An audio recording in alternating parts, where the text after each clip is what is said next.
샬롬. 성경 속 여인들의 신앙과 삶, 믿음의 여인들. 브리스길라, 복음을 전파한 여인. 유대와 그리스 로마 문화에서는 여자가 남자 앞에서 글을 읽는 것조차 금지하는 경우가 많았다. 그러므로 브리스길라는 하나님과 교회와 아볼로의 허락을 받고 남자들을 가르쳤을 것이다. 2세기의 변증가인 테르툴리아누스는 경건한 브리스가에 의하여 복음이 선포되었다고 썼다. 요한 크리소스톰은 그녀를 교사들의 교사라고 불렀다. 그 밖의 고대 자료들도 그녀의 사역을 소개한다. 하이디 브라이트 페널스. 브리스길라. 그녀의 이름이 역사적으로 보존되어 왔다는 사실은 그녀가 뛰어나고 현명한 여인이었음을 증명해 준다. 남편의 이름보다 그녀의 이름이 먼저 나오는 것이 한층 더 그 사실을 증명한다. 그러나 로마에서 존경받고 재미있었던 그녀의 생활은 글라우디오 황제가 모든 유대인을 로마에서 쫓아낸 AD 50년에 끝나 버렸다.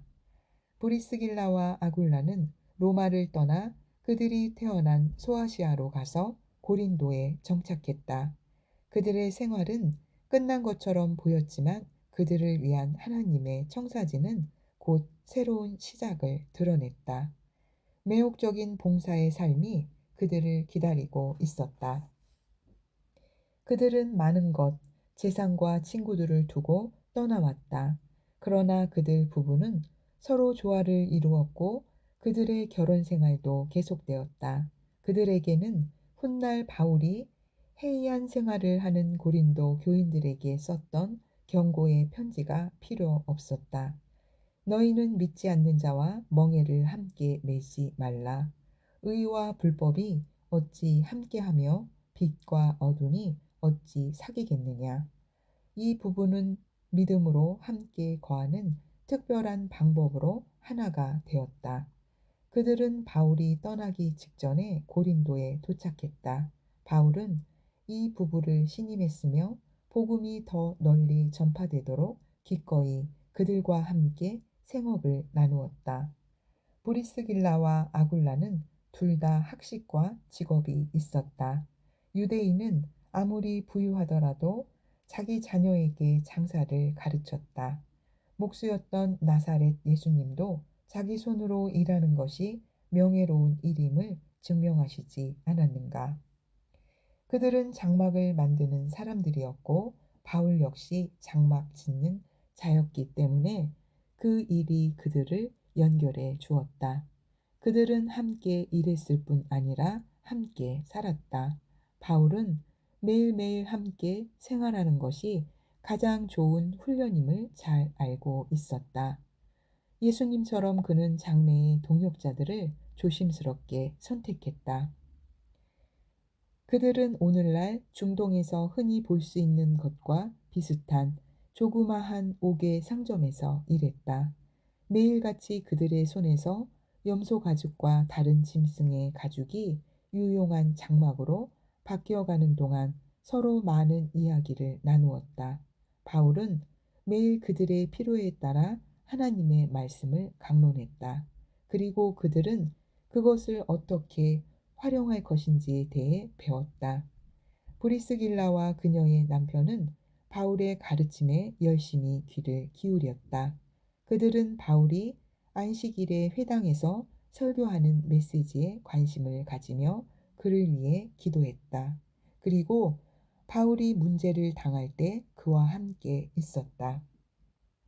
그들은 바울을 위해 그들의 생명까지도 줄 준비가 되어 있었다.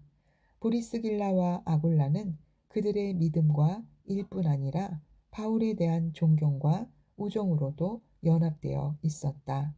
그 충성스러움은 외로운 바울에게 특별한 의미가 되었다. 때문에 바울은 죽기 직전에 그들에게 문안 편지를 보냈다. 바울의 일상 가장 사소한 부분까지 지켜본 브리스길라는 그가 말하는 것만큼 그의 삶에서도 깊은 감동을 받았다. 그녀의 마음속에서 이 사람을 따르고 싶다는 열망이 일어났고, 바울은 어떻게 하는 것이 그리스도를 따르는 것인지 매우 분명하게 설명해 주었다. 그들은 정통 유대인으로서 구약의 가르침을 잘 알고 있었다. 그러나 그리스도에 대한 믿음의 새로운 지식과 인간의 마음속에 내재하신 성령의 역사하심은 그들의 삶에 새로운 도전을 가져다 주었다. 바울은 18개월 만에 고린도를 떠났고 그동안 교회가 세워졌다. 보리스길라와 아굴라는 그와 함께 에베소까지 갔다. 믿는 유대인들은 바울이 더 머물기 바랐지만 그는 도착한 지 얼마 후 그곳을 떠나가 이사랴로 전도 여행을 떠났다. 바울이 브리스길라와 아굴라와 함께 보낸 시간의 열매는 그때 분명해졌다. 에베소에는 바울이 더 이상 필요 없었다. 브리스길라와 아굴라가 그곳에 남아 훌륭하게 바울을 대신했기 때문이다. 그의 필생의 사역이 그들을 통해 계속되고 있었다. 그러한 사실은 알렉산드리아로부터 온 유대인 설교자 아볼로가 에베소로 왔을 때 매우 분명해졌다. 그는 사람들에게 열정적이고 확신을 주는 말로 예수님에 대해 이야기했다. 그러나 그의 설교는 사실이었지만 불완전했다. 보리스길라와 아굴라는 그 메시지의 부족한 점을 금방 알아냈다. 그들은 그의 설교가 요한의 세례에 머물고 있다는 것을 깨달았다. 그는 놀라운 복음 이야기, 그리스도의 죽음과 부활의 결과를 알지 못하고 있었다. 성령의 부어주심에 대해서도 듣지 못한 것 같았다. 그들은 교만하지 않게 기술적으로 그를 집으로 초대하여 복음을 모두 설명해 주었다. 성경은 이것을 몇 마디로 묘사하고 있지만 브리스 길라의 역할과 인격은 숨겨지지 않는다. 브리스 길라는 사랑과 지혜로 이야기했다. 때문에 학식 높고 은사 있는 설교자였던 아볼로도 이 평신도 부부의 말을 받아들였다. 그녀는 자기의 지도력을 간접적으로 드러내면서 자신의 강한 성격을 숨겼다. 이것이 브리스 길라에게서 특별히 주목할 만한 점이다. 그것이 바로 그녀와 동역했던 남자들이 그녀에게 고마워했던 이유였을지 모른다. 아볼로가 브리스길라와 그녀의 남편에게서 들은 것은 무엇일까? 분명히 바울이 그들에게 한 말이었을 것이다. 그들은 아볼로에게 예수님이 약속된 메시아이자 그리스도이심을 성경으로 증명했다. 브리스길라와 아굴라는 바울이 훗날 그의 영적인 아들 디모데에게 보냈던 편지 내용과 비슷한 영적 반응을 연결하기 시작했다. 또 내가 많은 증인 앞에서 내게 들은 바를 충성된 사람들에게 부탁하라. 그들이 또 다른 사람들을 가르칠 수 있으리라.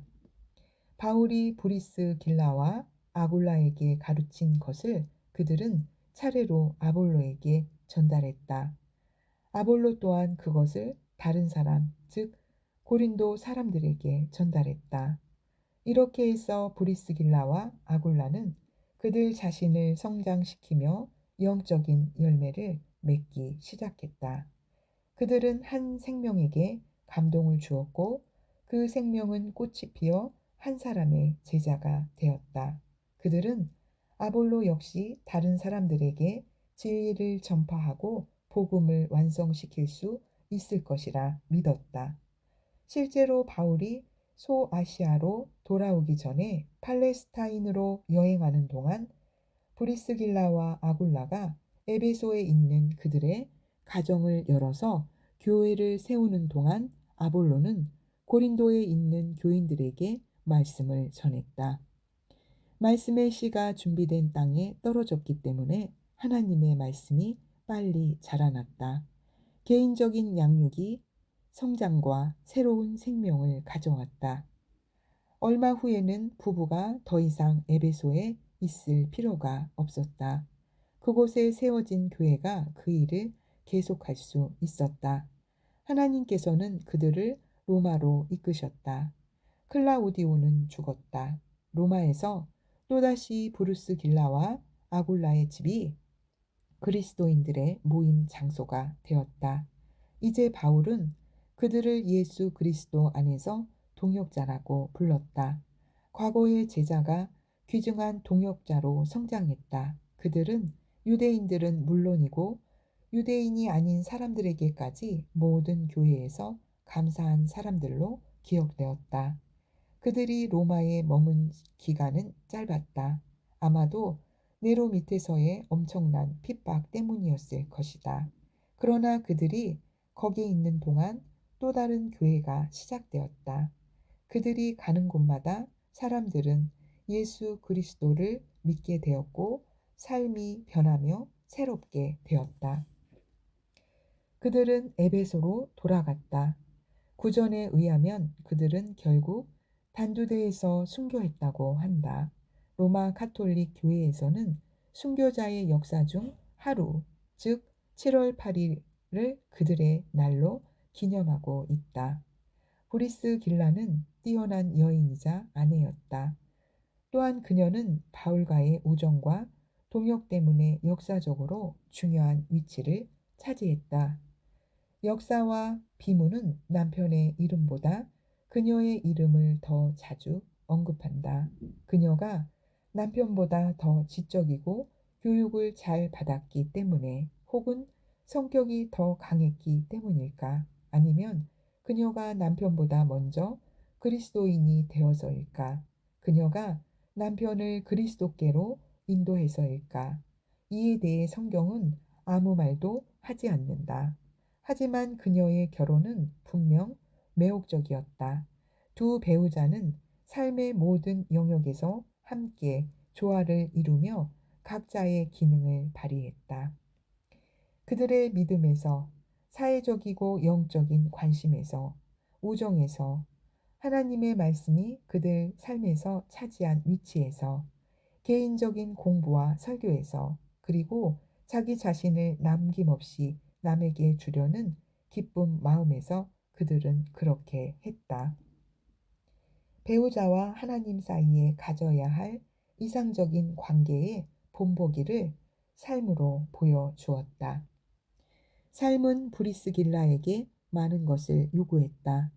그녀는 거듭되는 새로운 상황에 적응하기 위해 언제나 힘을 내야 했다.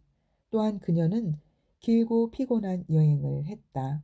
복음의 진전을 위해 목숨을 내놓았다. 그녀는 당시로서는 매우 보기 드문 여인이었다. 남자들과 동등하게 일했고 사랑과 존경까지 얻었기 때문이다.